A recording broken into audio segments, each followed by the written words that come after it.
하나님의 사면장. 많은 사람들이 창조자 하나님의 존재를 확인하고 싶어 하고 지옥이 있는지도 궁금해한다. 또 내가 살고 있는 이 세상은 어떻게 만들어졌고 죽은 후에는 어떻게 되었는지도 궁금해한다. 있는 사실을 그대로 확인하는 과정은 매우 쉽다. 지금 당신 손에 스마트폰이 들려 있다. 이 스마트폰이 우연히 저절로 만들어졌는가? 아니면 누군가 만들었는가? 확실한 답은 누군가 만들었다. 이것이 있는 사실 그대로다. 하늘과 땅에 있는 모든 것들을 구성하고 있는 작은 원자 하나, 분자 하나, 세포 하나에서부터 수백만 종류의 생명체들은 이루 말할 수 없이 정교하고 신비하다. 이런 모든 것들이 우연히 저절로 만들어졌을까? 과학자들과 수학자들은 수학적 확률로 10의 50승분의 1 이상이 되면 불가능이라고 한다. 어떤 세포 하나가 저절로 우연히 만들어질 수 있는 확률이 얼마나 될까? 사람이 태어난 후 80년 동안 숫자를 적어도 다 적을 수 없다. 10번을 다시 태어나서 숫자를 적어도 그 숫자를 다 적을 수 없다. 이처럼 하늘과 땅에 있는 모든 것과 보이지 않는 모든 것을 창조하신 하나님이 존재하는 것은 확실하다. 하나님의 존재하심은 논리적 증명의 문제가 아니라 마음의 문제일 뿐이다. 조금 더 있는 사실을 그대로 확인해보자. 벌과 꽃이 서로 미리 약속한다. 나는 벌로 진화할 테니까 너는 꽃으로 진화해라. 좋은 생각인데? 그래서 서로 돕고 살자. 오케이? 이렇게 벌과 꽃이 서로 약속하고 꽃은 벌이 필요한 꿀을 만들어서 꽃으로 진화하고 벌은 꽃가루를 수정시켜주는 대신 꿀을 얻기 위해 꿀을 빨아내는 잎을 갖도록 진화하고 다리에는 꽃가루를 옮길 수 있는 털을 만들어 달고 비행하는 날개를 갖고 나뭇가지나 풀 사이의 좁은 틈을 부딪히지 않고 날 수 있는 정교한 비행수를 갖도록 진화한다는 것이 가능한가? 벌과 꽃의 다양한 세포들이 우연히 만들어질 수 있는 확률은 사람이 수천 번 태어나서 죽고 또 태어나서 살고 죽을 동안 숫자를 기록해도 그 확률을 다 숫자로 표시할 수 없다. 땅과 하늘에는 수천만 종류의 생명체들이 신비로운 삶의 형태로 신비로운 관계가 형성되어 있다. 우연히 저절로 생겨났고 우연히 저절로 신비로운 삶의 방식들을 갖게 되었는가? 양심만 바르다면 하나님의 존재하심을 사실로 확인하는 것은 물을 마시는 것보다 쉽다. 한 가지만 더 확인해보자. 모든 살아있는 생명체들은 세포라는 기본 조직을 갖고 있다. 생명이 무생명으로부터 나올 수 있는가? 확실한 답은 생명은 오직 생명으로부터만 나온다. 또 모든 살아있는 생명체들은 다양한 세포를 갖고 있다. 다양한 세포 중에 어떤 세포 하나가 우연히 저절로 만들어질 수 있는가? 확실한 답은 불가능하다가 있는 사실 그대로다. 여기 내가 있다. 그렇다면 여기 존재하는 나는 어디서 왔는가? 내가 저절로 우연히 만들어졌나? 누군가 처음부터 완벽하게 만들었나? 나는 약 100조 개의 세포들로 구성되어 있다. 나를 이루고 있는 세포들은 또 서로 다른 여러 가지 세포들로 나누어진다. 피부세포, 근육세포, 뼈세포, 뇌세포, 시각세포, 후각세포, 미각세포, 청각세포, 장세포들은 서로 다른 독특한 구조로 서로 다른 역할을 한다. 100조 개의 세포들이 우연히 저절로 생겨나고 만들어졌는가? 우연히 저절로. 이것이 과학이라는 탈을 쓴 진화론의 속임수다. 더 이상 속지 말라. 이 마지막 시대에 사람들이 밝힌 가장 큰 업적으로 유전자 정보의 해독을 꼽는다. 정보란 누군가 의도적으로 수집하고 계획하고 만들어서 저장하는 것이다. 유전자 정보를 저장하고 해독하기 위해서는 슈퍼컴퓨터가 필요하다. 이 엄청나게 많은 유전자 정보들이 우연히 만들어졌는가? 하나님의 존재는 논리적 증명의 문제가 결코 아니다. 당신 양심은 어느 것이 있는 사실인지 이미 알고 있다. 그러므로 하나님의 존재에 대한 것은 입증의 문제가 아니라 양심의 문제이고 마음의 문제일 뿐이다. 창조자 하나님의 존재를 부정하는 사람들은 있는 사실 그대로를 부정하는 양심이 마비된 사람들이다. 있는 사실 그대로를 부정하는 것은 하나님의 법을 부정하는 것이며 하나님께 죄를 범하는 것이다. 죽음의 원인은 죄 때문이다. 죄의 싹은 사망이다. 로마서 6장 23절. 죄는 하나님께 죄를 짓는 것이기에 죄의 용서와 사면도 하나님께서만 하실 수 있다. 죽음의 원인이 죄란 사실을 알았다. 그렇다면 당신에게 죄가 있는가? 죄가 없는가? 죄란 무엇인가? 성경 기록이 정의하는 죄란 잠언 21장 4절. 거만한 눈빛과 교만한 마음과 사악한 자의 쟁기질은 죄라고 말하고, 잠언 24장 9절. 또 어리석은 생각. 야고보서 4장 17절. 선을 행할 줄 알고도 행하지 아니하는 것. 로마서 14장 23절. 믿음에서 나지 아니하는 것. 요한일서 3장 4절. 법을 범하는 것. 요한일서 5장 17절. 모든 불의. 요한복음 16장 9절. 하나님을 믿지 않는 것이 죄라고 정의한다. 또 잘못된 생각도 죄다. 이러한 죄가 언제 어떻게 사람들에게 들어왔는가? 처음에 하나님께서 하늘과 땅을 창조하셨고 사람이 거주하도록 조성하셨다. 창세기 1장 1절, 이사야서 45장 18절. 또 사람을 땅에 거주하도록 창조하셨을 때 하나님의 형상과 하나님의 모습을 따라 죄 없는 상태로 창조하셨다. 창세기 1장 26절로 27절.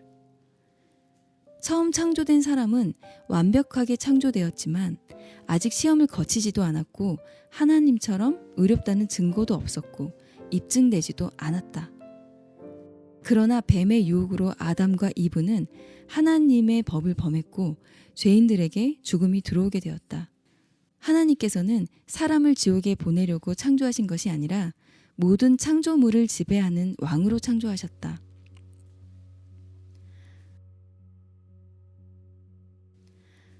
그러나 사람이 죄를 범했고 반드시 죽어야만 하게 되었다. 히브리서 9장 27절.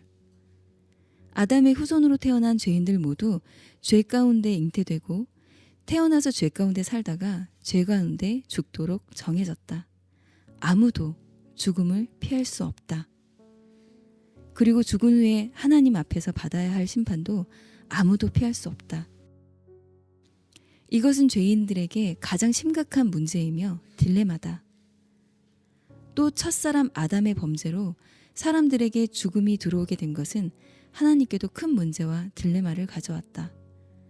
하나님의 형상과 하나님의 모습으로 창조된 사람은 하나님의 사랑의 대상이었다.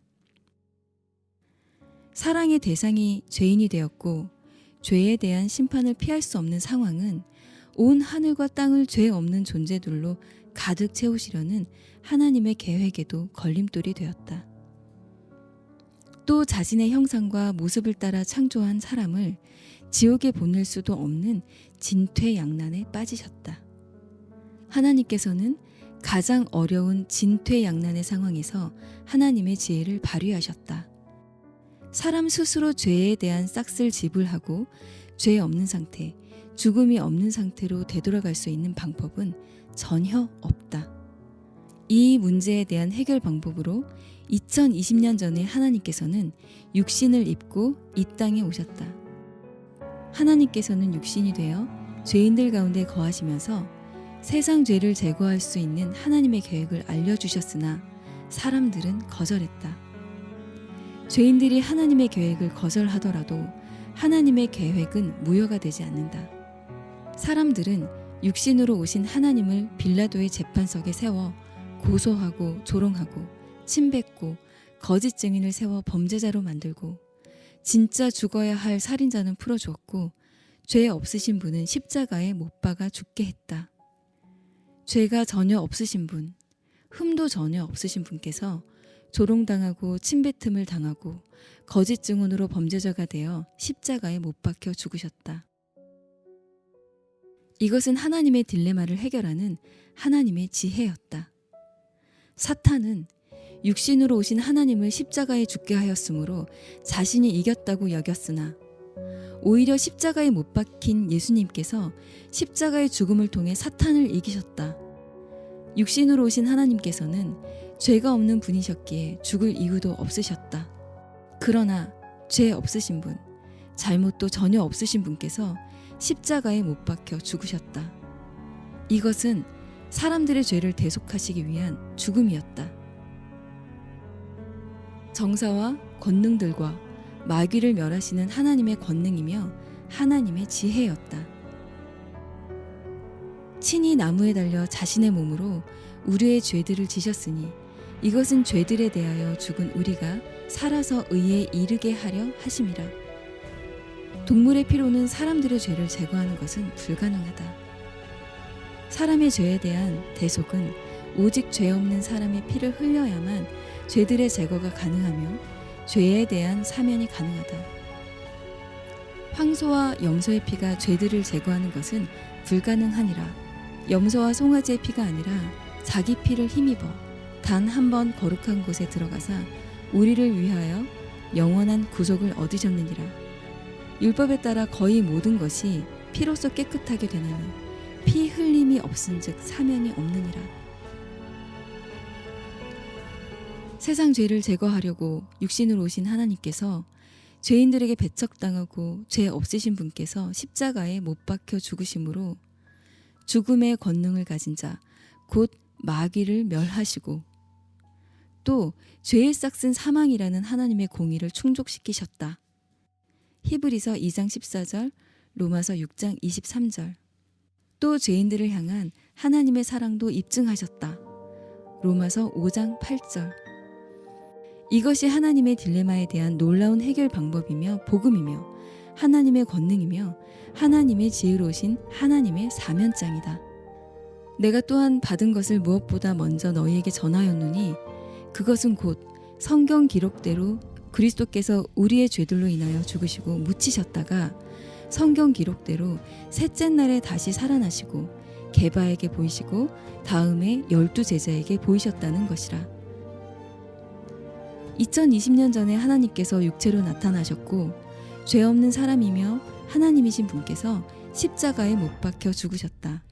이것은 실제로 이 땅에서 일어난 역사적 사실이며 거짓말 하실 수 없는 하나님께서 하나님의 책인 성경에 기록해 두신 사실이다. 이 사실을 보고 듣고 참여한 사람들의 증언과 기록들은 성경 기록 외에도 많이 남아있다.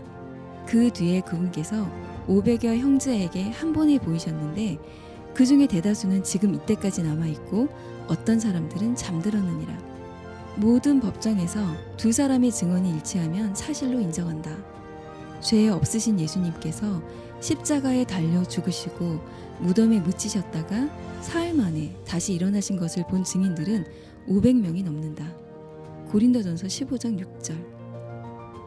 온 세상을 속이는 자인 마귀 사탄은 하나님 말씀대로 창조된 평평한 지구를 구체적으로 속였고 온 세상을 지배하려고 온 세상 정치 지도자들을 속이고 이용해서 온 세상 사람들도 속였다. 온 세상을 속이는 자인 마귀 사탄은 당신을 창조자 하나님을 거절하고 지옥으로 보내려고 지금도 교묘하게 속이고 있다. 하나님은 악한 폭군이 아니시다. 하나님은 가장 좋은 분이시고 죄인인 당신을 대신해서 죽을 정도로 당신을 사랑하셨다. 하나님의 사면장은 마음으로만 받을 수 있다. 하나님의 사면장은 성경 기록대로 그리스도께서 우리의 죄들로 인하여 죽으시고 묻히셨다가 성경 기록대로 셋째 날에 다시 살아나신 사실을 사실로 마음으로 받아들이는 것이다. 거듭나고 구원받는 것은 사실을 사실로 믿는 것이다.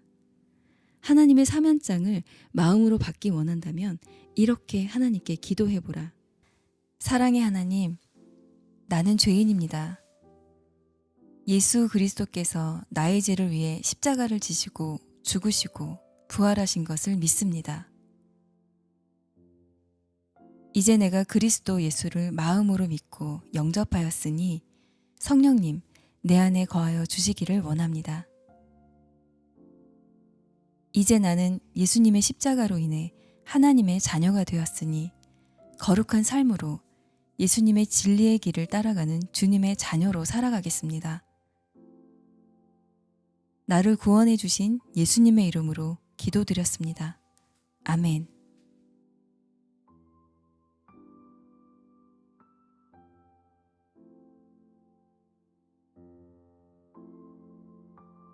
하나님의 사면장을 무시하고 거절한 사람들의 마지막이 어떻게 될 것인지 깊이 생각해보라.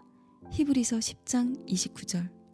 하물며 하나님의 아들을 발로 밟고 자기를 거룩히 구별한 언약의 피를 거룩하지 아니한 것으로 여기며 은혜의 영께 무례히 행한 자가 당연히 받을 것으로 생각되는 형벌은 얼마나 더 극심하겠느냐. 너희는 생각해보라. 히브리서 10장 29절 말씀.